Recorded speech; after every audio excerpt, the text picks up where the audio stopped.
சொல்லுங்க பாட்டி. ஹலோ தென்றல். சாரி தென்றல், அப்ப இருந்த சிச்சுவேஷன்ல கோவப்பட்டுட்டேன். பரவாயில்ல, இதுக்காகவா கால் பண்ணீங்க? அதுக்காக மட்டும் இல்ல தென்றல், உன்னை இப்பவே பார்க்கணும்னு பாட்டி ஆசைப்படுறாங்க. கொஞ்சம் வர முடியுமா? இப்ப கூட உன் பாட்டி தான் ஆசைப்படுறாங்க, நீ ஆசைப்படுங்க. தென்றல் ஆ வந்துரு. ஆ வரேன். Okay bye. ம் பாய்.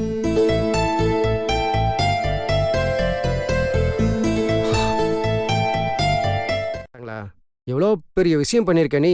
அவங்க உனக்கு காலத்துக்கும் கடமைப்பட்டிருக்கணும். கரெக்டா சித்து? ஆமா சார். என்ன ஆமா சார்? எனக்கு அதை நீ இப்படியெல்லாம் பண்ணிருக்கியா? தண்டத்துக்கு சம்பளம் வாங்கி நீங்க மட்டும் உன்னை அப்புறம் வச்சுக்கிறேன். டேய் சும்மாறா, நீனும் போகல, சீக்கிரம் கிளம்புமா. Okay sir. சித்து தேங்க்யூ. நான் இன்னைக்கு இந்த விஷயத்தை சக்சஸ்ஃபுல்லா பண்ணதுக்கு நீ செஞ்ச உதவி ரொம்ப ஹெல்ப்ஃபுல்லா இருந்தது. Thank you so much. அட அதெல்லாம் இருக்கட்டுங்க, முதல்ல சீக்கிரம் போய் ஆண்டலம்மாவை பாருங்க. ம் டேய் சிறுத்தை, வர வர உனக்கு வாய் ஜாஸ்தி ஆயிட்டு போகுது. மேகனா கூட தான் மேக்கப் ஜாஸ்தியா இருக்கு. சாரி மேகனா. இரு, என் பேத்திக்கு நானே என் கையால ஆரத்தி எடுக்கிறேன்.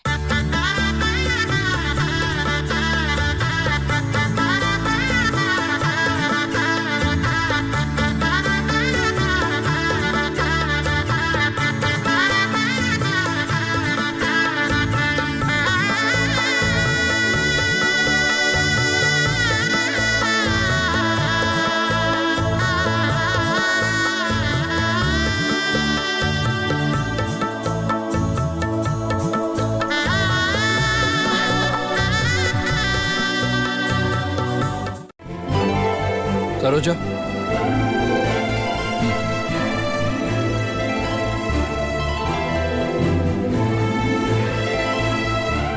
தென்றல், நீ பண்ண அந்த இன்டர்வியூனால நம்ம கம்பெனியோட name, image, business, strategy, sales, பிரஸ்டீஜ்னு எல்லாமே 100 மடங்கு ஜாஸ்தியான மாதிரி இருக்கு.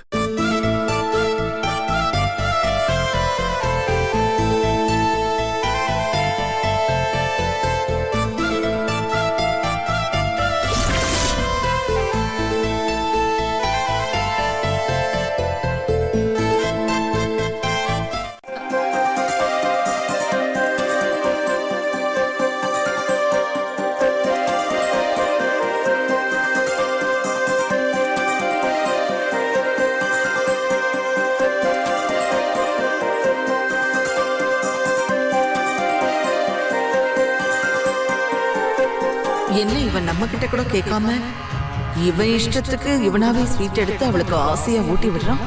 பத்தாததுக்கு நம்ம முன்னாலேயே இவ தோள் மேல கை போட்டு சிரிச்சு சிரிச்சு பேசிக்கிட்டு இருக்கான்.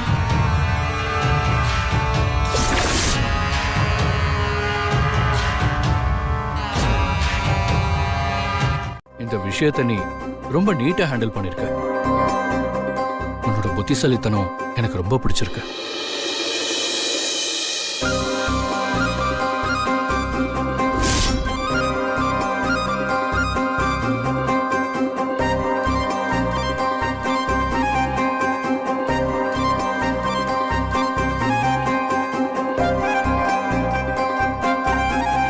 சரி தென்றல், டைம் ஆயிடுச்சு. நீ ரொம்ப டயர்டா வேற இருப்ப. உன்னை நானே வந்து வீட்டில் ட்ராப் பண்ணிடுறேன்.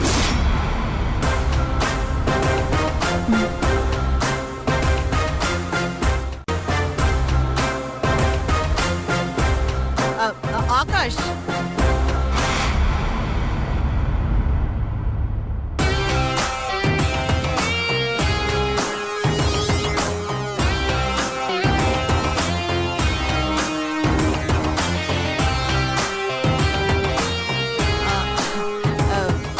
இன்னைக்கு நடந்த பிரச்சனையினால நீ ரொம்ப டென்ஷனாவும் ஸ்ட்ரெஸ்ஸாவும் இருக்க.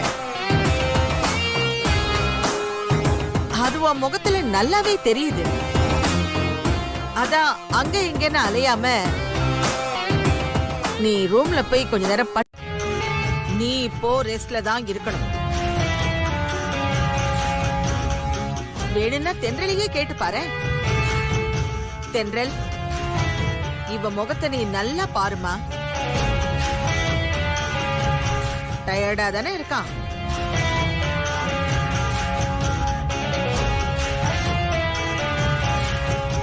ஆமா பாட்டி, டயர்டா தான் இருக்காரு.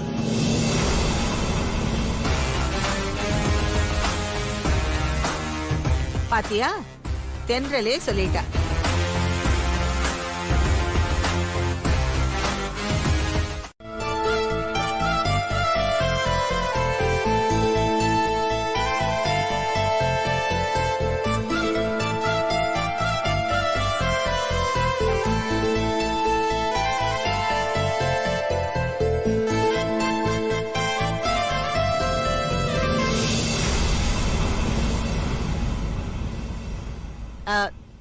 தென்றல், நான் வேணா டிரைவரை கூப்பிட்டு உன்னை டிராப் பண்ண சொல்லட்டுமா?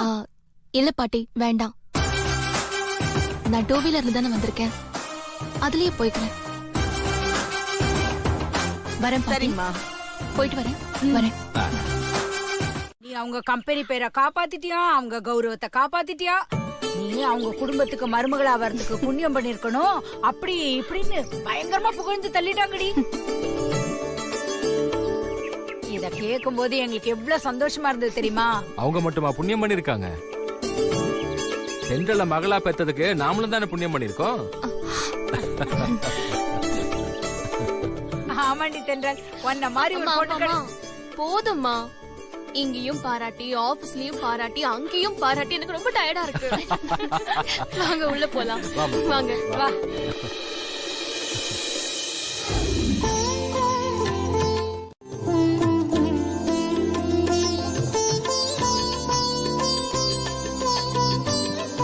பாட்டி, நான் ஆபீஸ் போயிட்டு வரேன்.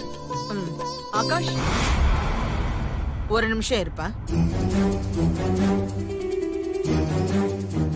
சொல்லுங்க பாட்டி. நீ ஆபீஸ்க்கு அப்புறமா போய்க்கலாம். அதுக்கு முன்னாடி போலீஸ் ஸ்டேஷனுக்கு போயிட்டு வா. போலீஸ் ஸ்டேஷனா? என்ன பாட்டி சொல்றீங்க? எதுக்கு போலீஸ் ஸ்டேஷன்? என்னப்பா இப்படி கேக்குற? நீ நேத்து நடந்ததெல்லாம் மறந்துட்டியா? எதை பாட்டி சொல்றீங்க? அந்த சேஷாத்ரி சாகட்டும். அப்படி ஒரு தண்டனை கொடுக்கணும். அப்பதான் அடுத்த முறை நம்மளை யாரும் சீண்டி பார்க்க மாட்டாங்க.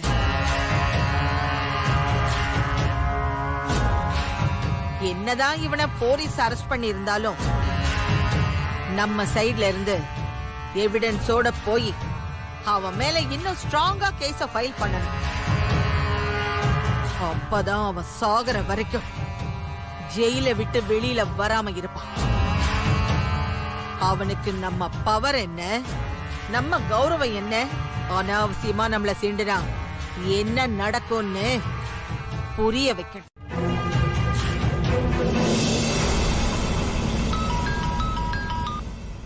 ஹலோ தென்றல், இப்ப எங்க இருக்க? நான் எஃப்எம் ஸ்டேஷன்ல தான் இருக்கேன். என்னாச்சு? நீ உடனே பெர்மிஷன் போட்டு அசோக் நகர் போலீஸ் ஸ்டேஷனுக்கு வந்துரு. போலீஸ் ஸ்டேஷனா? எதுக்கு?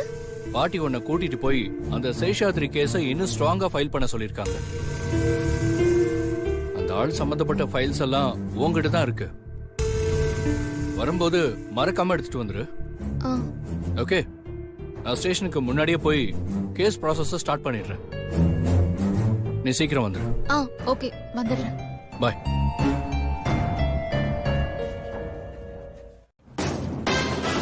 குறைஞ்சது ஒரு 5 வருஷமாவது ஜெயில விட்டு வெளியே வர முடியாத அளவுக்கு கேஸ் நல்லா ஸ்ட்ராங்கா ஃபைல் பண்ணு. இந்த கேஸ் விஷயத்துல ஆரம்பத்துல இருந்தே டீல் பண்ணிக்கிட்டு இருந்த ஆர்ஜே தென்றல் இப்ப ஸ்ட்ராங் எவிடன்ஸோட இங்க வந்துகிட்டு இருக்காங்க.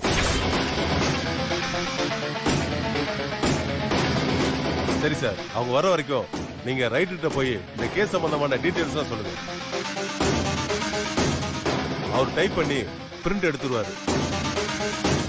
அவங்க வருவாங்கல்ல, அவங்க வந்து சைன் பண்ணிட்டா போதும், கேஸை ஃபைல் பண்ணி. Yes sir. Okay sir.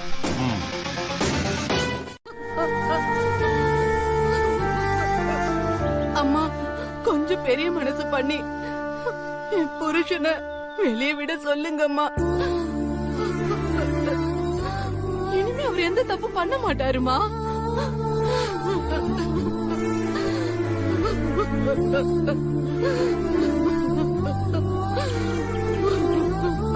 என்னம்மா உள்ள இருக்கிற அந்த ஃப்ராட வெளியே கொண்டு வர்றதுக்கு கதை சொல்லி டிராமா பண்றீங்களா?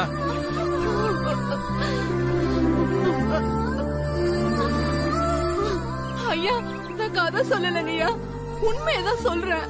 போதும். நீங்களாவது அந்த பொண்ணுகிட்ட என் கஷ்டத்தை எடுத்து சொல்லக்கூடாதா? அழாதீங்கம்மா. உங்க புருஷன் பண்ண தப்பு அப்படி. அவரை எப்படி அவங்களால மன்னிக்க முடியும்? என்ன தம்பி நீங்களே இப்படி சொல்றீங்க? என் மகளுக்காகவாவது நீங்க கொஞ்சம் அந்த பொண்ணுகிட்ட பேசி பார்க்க கூடாதா?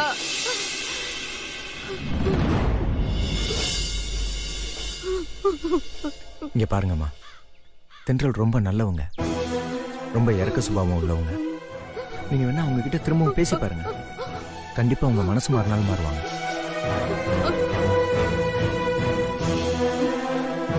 சரி தம்பி. உங்களை கையெடுத்து கூப்பிட்டு கேட்டுக்கிறேம்மா, என் மேல கேஸ ஃபைல் பண்ணிடாதீங்கம்மா. என் பொண்ணு உயிருக்காக தான்மா இப்படி ஒரு பெரிய தப்பு பண்ணிட்டேம்மா.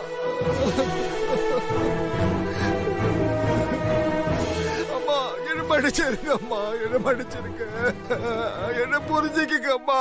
அம்மா உங்க கால்ல கூட விழுந்து கேட்டுக்கிறம்மா, என்ன மன்னிச்சிருக்க.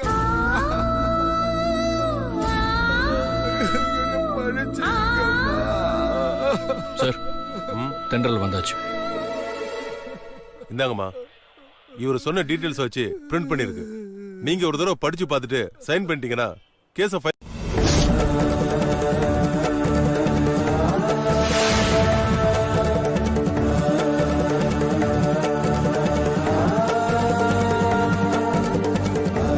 அம்மா கையெழுத்து போட்டுறாதீங்கம்மா. அம்மா கையெழுத்து போட்டுறாதீங்கம்மா. அம்மா அம்மா கையெழுத்து போட்டாதீங்கம்மா. என்ன பண்றீங்க? கால்ல விழுந்து கெஞ்சி கேக்குறேம்மா. அம்மா என் புருஷன் ஜெயிலுக்கு போயிட்டா அப்புறம் என் பொண்ணை காப்பாத்த முடியாதுமா.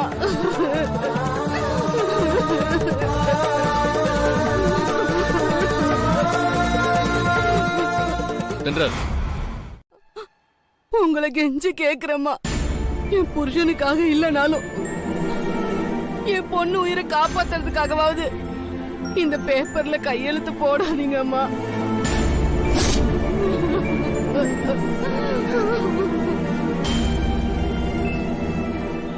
ப்ளீஸ்க்கா, எனக்கு ஆபரேஷன் பண்ணலனாலும் பரவாயில்ல, எங்க அப்பாவை என்கிட்ட இருந்து பிரிச்சிடாதீங்க. எங்க அப்பா எனக்கு வேணும்க்கா. எங்க அப்பாவை ஜெயிலுக்கு அனுப்பிடாதீங்கக்கா. வேணும்னா நான் உங்க கால்ல கூட விழறேன்.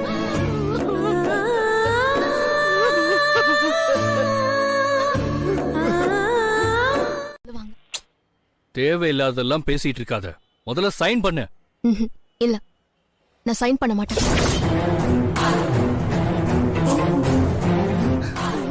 தென்றல், இப்ப சைன் பண்றியா இல்லையா? நீங்க என்ன சொன்னாலும் நான் கையெழுத்து போட மாட்டேன்.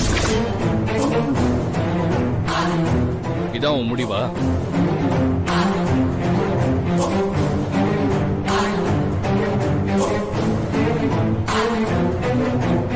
நீ கையெழுத்து போடலனா இந்த கேஸ் என்னால ஃபைல் பண்ண முடியாதுன்னு நினைச்சியா? சார், கம்ப்ளைண்ட்டை என் பேருக்கு மாத்துங்க. நான் கையெழுத்து போட எப்படி கேட்டாலும் நான் கொடுக்க மாட்டேன்.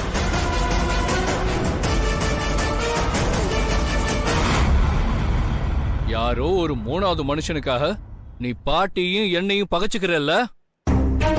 நீ எவ்வளவு பெரிய தப்பு பண்றன்னு உனக்கு இப்ப புரியாது, லேட்டா புரியும். புரிய வைக்கிற.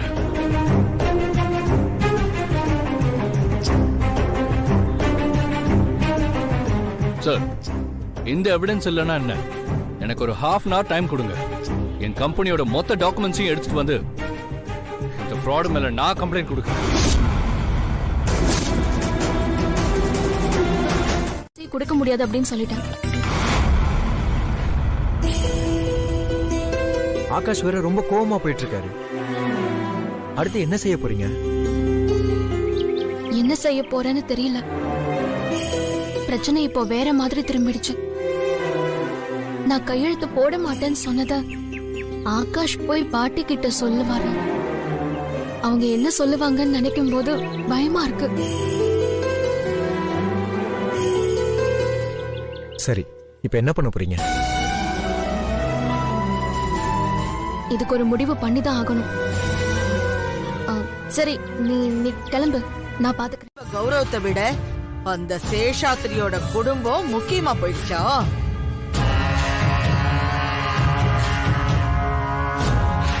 நீங்க ஒண்ணும் கவலைப்படாதீங்க பாட்டி. உங்க கௌரவத்தை என்னைக்குமே நான் விட்டு கொடுக்க மாட்டேன். அவ சப்போர்ட் இல்லைன்னா என்ன, என்னால அந்த சேஷாத்ரி மேல கேஸ் ஃபைல் பண்ண முடியாதா? இந்த கம்பெனி நம்மளோடது. பக்காவா டாக்குமெண்ட்ஸை சப்மிட் பண்ணி இன்னைக்கே அந்த சேஷாத்ரி மேல நான் கேஸ் ஃபைல் பண்ணுவேன்.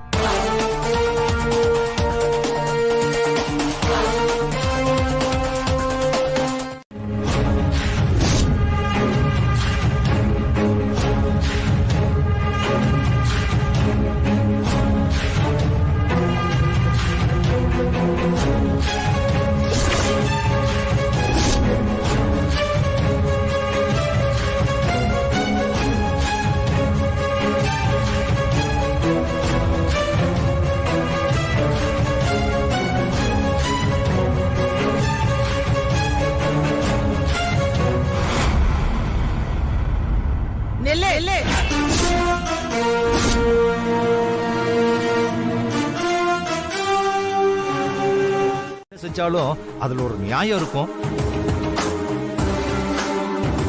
அது என்னன்னு அவளை சொல்ல விட்டா தானே தெரிஞ்சுக்க முடியும்.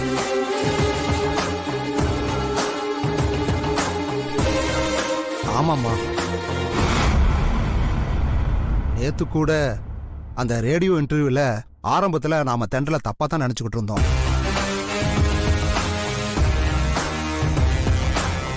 அப்புறம் கடைசியா தானே தெரிஞ்சது அவ எதுக்காக அந்த இன்டர்வியூ அட்டெண்ட் பண்ணான்னு. அந்த மாதிரி இந்த விஷயத்திலையும் அவ பக்கம் ஏதாவது நியாயம் இருக்குமா? இதான காரணம்? அப்படி இல்ல ஆகாஷ். அவங்க கெஞ்சினதுக்காக மட்டும் நான் கையெழுத்து போட மாட்டேன்னு மறுக்கல.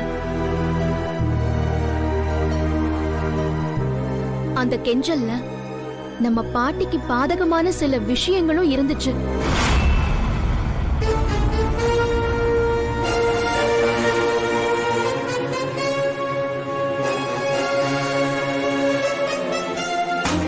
அதனாலதான் மறுத்தேன்.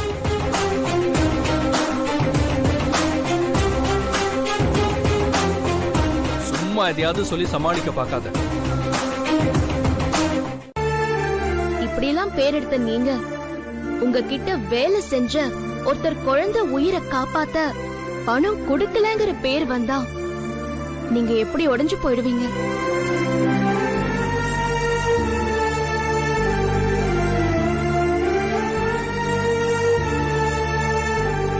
அது உங்க கௌரவத்துக்கு எவ்வளவு பெரிய பாதகமா அமையும். இதெல்லாம் நல்லா யோசிச்சு பார்த்துதான் நான் கம்ப்ளைண்ட்ல சைன் போட மாட்டேன் அப்படின்னு சொல்லிட்டேன் பாட்டி.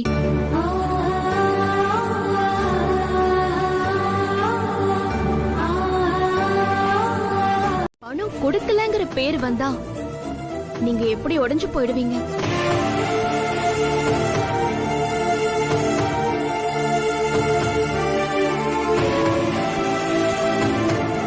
அது உங்க கௌரவத்துக்கு எவ்வளவு பெரிய பாதகமா அமையும். இதெல்லாம் நல்லா யோசிச்சு பார்த்துதான் நான் கம்ப்ளைண்ட்ல சைன் போட மாட்டேன் அப்படின்னு சொல்லிட்டேன் பாட்டி.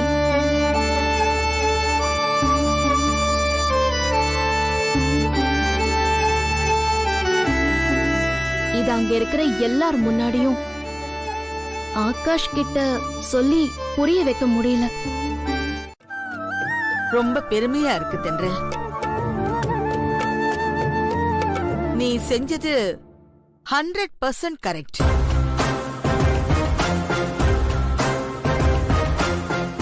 பாத்தியா ஆகாஷ், என் பேத்திய எந்த சூழ்நிலையிலையும் இப்படித்தான் சமயோஜிதமா யோசிக்கணும். நான் சொல்றத மட்டும்தான் நீ செய்யற. ஆனா தென்றல் நான் சொல்லாததையும் செய்யற. அதுவும் எனக்கு எந்த பாதகமும் இல்ல.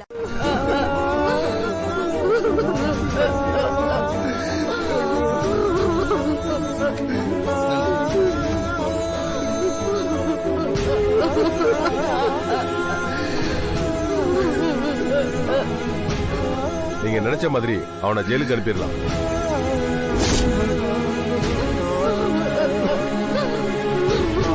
காலம் முழுக்க வெளியே வர முடியாதபடி நான் பண்ணிடுறேன்.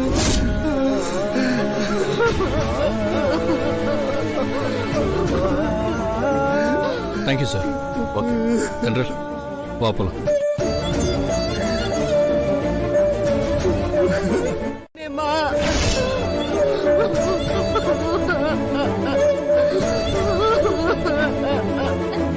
என் குழந்தைக்கு உயிரை கொடுத்துட்டு என் குடும்பத்தை நடுத்தரவுல நிறுத்திட்டியேம்மா. இனிமே என் பிள்ளைய எப்படி காப்பாத்த போறேன்னு தெரியலையே. இப்படி பண்ணிட்டீங்களேம்மா. நீங்க நல்லா இருப்பீங்களா?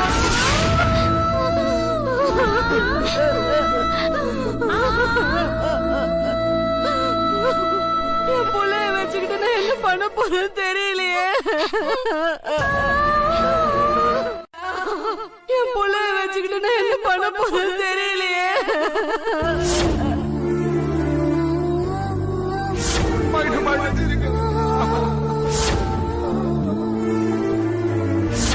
அவன் செஞ்ச தப்புக்கான தண்டனைய அனுபவிச்சே ஆகட்டும். காலம் முழுக்க வெளியே வர முடியாதபடி நான் பண்ணிடுறேன்.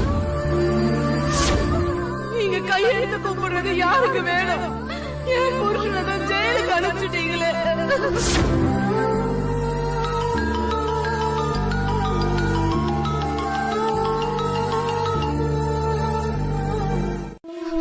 சித்து, நான் ஏற்கனவே டென்ஷன்ல இருக்கேன்.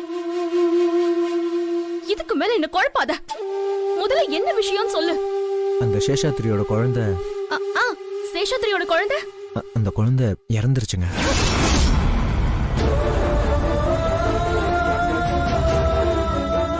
என்ன சொல்ற? நீ சொல்றது உண்மையா?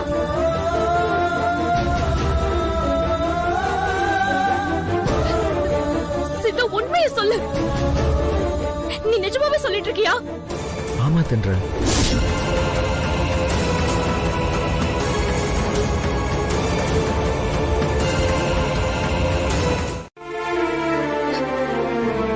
சேஷாத்ரி ஜெயிலுக்கு போறத நினைச்சு அந்த குழந்தை சாப்பிடாம அப்பா அப்பான்னு சொல்லி அழுது அழுது மூச்சு ஏறி இறந்துருச்சா? ஐயோ, இப்ப அந்த குழந்தை ஜிஎம்ல இருக்கான். நான் இப்ப உடனே போறேன்ப்பா. நான் வரேன். இருமா, நானும் உங்க கூட வரேன். போ கிளம்பு.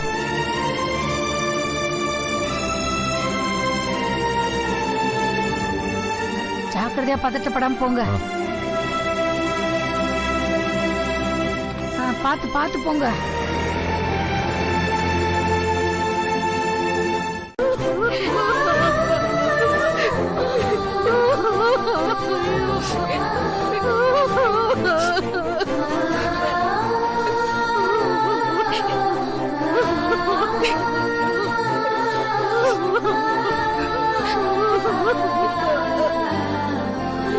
புள்ள என்னை விட்டு போயிடுச்சு.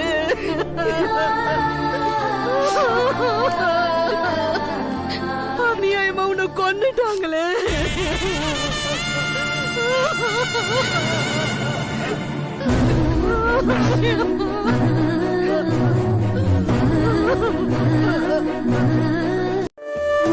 அந்த குழந்தை நிஜமாவே? ஆமா லட்சுமி, அந்த குழந்தை இறந்து போச்சு.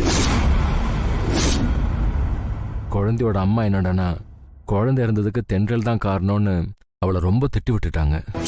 என்னங்க இது? அந்த குழந்தை இறந்துருச்சுன்னு கேக்குறது கஷ்டமா தான் இருக்கு. அதுக்கு நம்ம தென்றல் எப்படி காரணமாவா? இதைத்தான் தென்றல் அவங்க கிட்ட எவ்வளவு சொன்னா, ஆனா அந்த அம்மா கொஞ்சம் கூட புரிஞ்சுக்கவே இல்லை. சரி வா, அவகிட்ட 4 வார்த்தை ஆறுதலா பேசி அவளை தூங்க வைக்கலாம். வா வாங்க.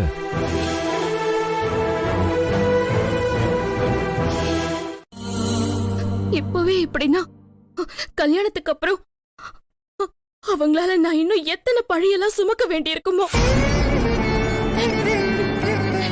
இப்படியே போச்சுன்னா ஒரு கட்டத்துக்கு அப்புறம் வலி தாங்க முடியாம நான் என்னையே இழந்துடுவேனோன்னு ரொம்ப பயமா இருக்குப்பா.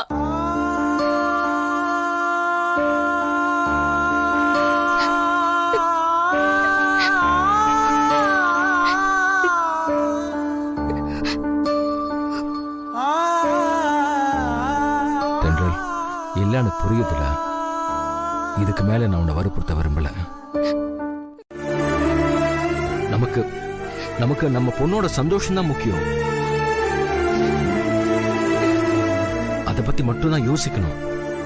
வேற எதை பத்தியும் யாரை பத்தியும் யோசிக்க வேண்டிய அவசியம் இல்லை லட்சுமி.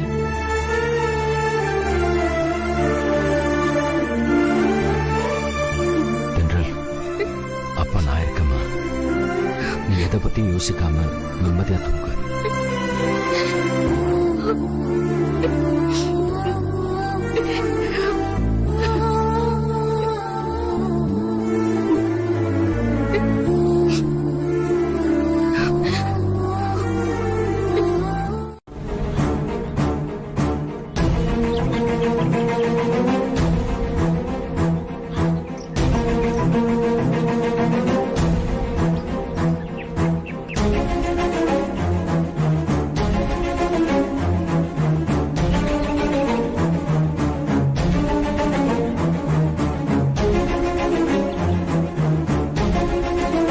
என்ன வீட்டுக்கு வந்தவங்கள உள்ள வாங்கன்னு கூப்பிட மாட்டீங்களா? அதானே. அது சரி, நாங்க என்ன அடுத்தவங்களா? நீங்க கூப்பிட்டுதான் நாங்க உள்ள வரணுமா? இது நம்ம வீடு தானே. எல்லாம் நல்ல விஷயம்தான். நாளைக்கு நம்ம தென்றலுக்கும் ஆகாஷ்க்கும் நிச்சயதார்த்தம்.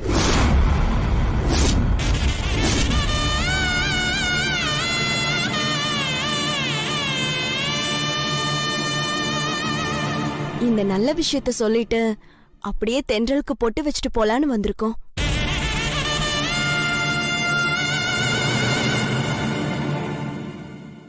ரொம்ப சந்தோஷமான விஷயத்த சொல்ல வந்திருக்கோம். உங்க முகத்துல யாருக்கும் சந்தோஷமே இல்லையே. எங்களுக்கு சந்தோஷம்தான். ஆனா திடுதிப்புன்னு வந்து சொன்னதும். இன்னைக்காச்சும் கொஞ்சம் என்ன பேச விடுறீங்களா?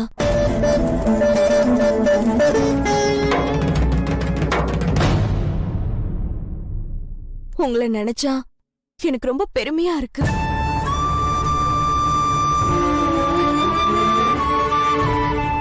உங்களை மாதிரி ஒரு அக்கறையான அப்பா எனக்கு கிடைச்சிருந்தா நான் அந்த குடும்பத்துல மாட்டிக்கிட்டு அடிமையா வாழ்ந்திருக்க மாட்டேன்.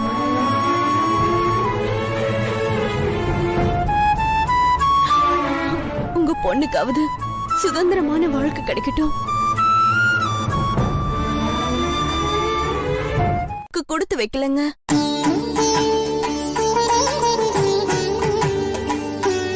மாதவி, அது என்ன மன்னிச்சிருங்க மாமா.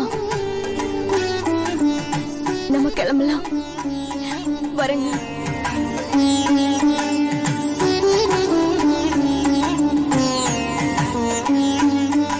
வரேம்மா.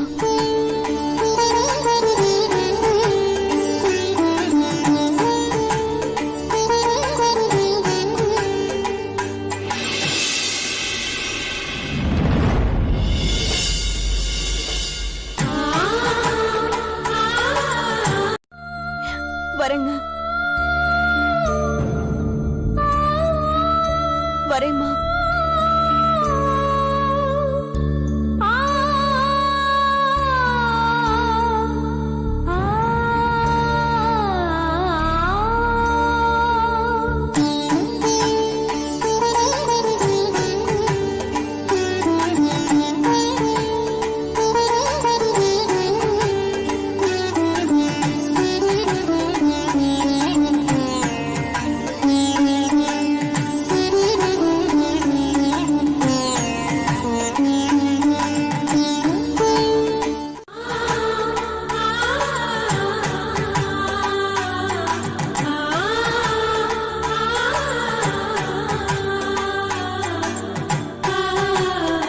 அதனால தென்றலை எங்களுக்கு கொடுத்துடுங்களேன்.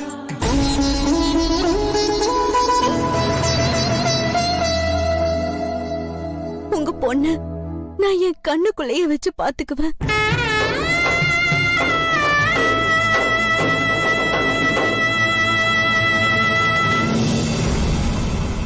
என் மருமகளை என்கிட்ட கொடுத்துருங்களேன் ப்ளீஸ்.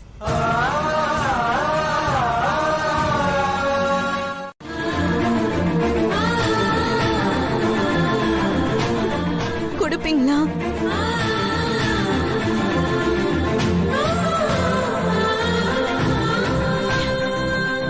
தென்றலை எனக்கு மருமகளா கொடுப்பீங்களா?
தென்றல் அம்மா கிட்ட போய் உங்க பொண்ண எங்க வீட்டுக்கு மருமகளா அனுப்பி வைங்கன்னு சொல்லி படார்னு கால்ல விழுந்து கெஞ்சி இருப்பாளே. ஆமாண்டால், அது எப்படி நேர்ல பார்த்தது மாதிரியே சொல்ற? மாதவி கால்ல விழுந்து அழுதத பார்த்ததுக்கு அப்புறம்தான் தென்றல் மனசு மாறி இந்த கல்யாணத்துக்கே சம்மதம் சொன்னான். அப்பதான் நானும் கண்ணனும் கொஞ்சம் நிம்மதியா ஆனோம். மாதவி வந்ததுனாலதான் எல்லாமே சுமூகமா முடிஞ்சது. அங்க இதுதான் நடக்கும்னு எனக்கு முன்னாடியே தெரியும். எத்தனை வருஷம் பழக்க வழக்கம்? எனக்கு அரும்பு மீச வந்த நாள்ல இருந்து இன்னை வரைக்கும் மாசத்துல 2 நாள் உன்னை வந்து மீட் பண்றேன். என் வயசு பசங்க ஏதாவது ஒரு பொண்ணு கூட ஜாலியா சுத்திக்கிட்டு இருக்கானுங்க. ஆனா எனக்கு அப்படி ஒரு சான்ஸ் கிடைக்கவே மாட்டேங்குது. எனக்குன்னு ஒரு பொண்ணு கூட இது வரைக்கும் பிறக்காம இருக்கா? அப்படி நான் என்னதான் பாவம் பண்ண? எனக்கு என்ன குறைச்சல்? எனக்கு என்ன வயசு இல்லையா, அறிவு இல்லையா, படிப்பு இல்லையா, அழகு இல்லையா, கலர் இல்லையா?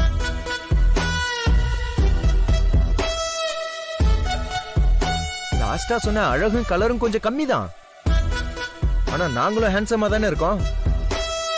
அழகும் புல்லு தான் கொடுக்கணும். இது லவ் விஷயம் இல்லையா? அதான் ரோஸ் கொண்டு வந்திருக்கேன். இந்த ரோஜா பூவை அர்ச்சனை தட்டுல வச்சுட்டு போறேன். என் வேண்டுதலை நிறைவேத்து கணேசா.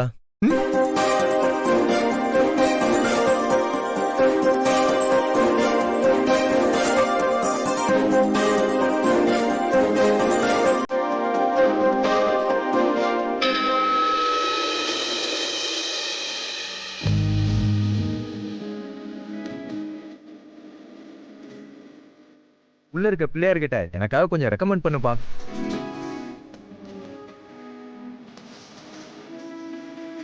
அவங்களுக்கு சம்மதம் சொல்லி சமாதானப்படுத்தி அனுப்பி வச்சேன். நான் எடுத்த முடிவு சரியா தப்பான உனக்கு தான் தெரியும். குழப்பத்தோட தான் உன் முன்னாடி நின்னுட்டு இருக்கேன். என் பாரத்தெல்லாம் உன்கிட்ட இறக்கி வச்சிட்டேன். நீதான் எனக்கு ஒரு நல்ல வாழ்க்கைய அமைச்சு கொடுக்கணும்.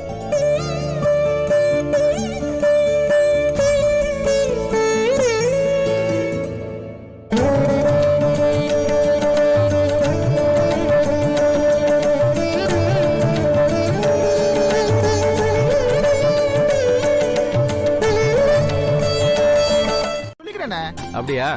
சரிப்பா, மறக்காம வந்துருங்க. சரிண்ணே, கண்டிப்பா வந்துடுறேண்ணே. வச்சிடுறேன்.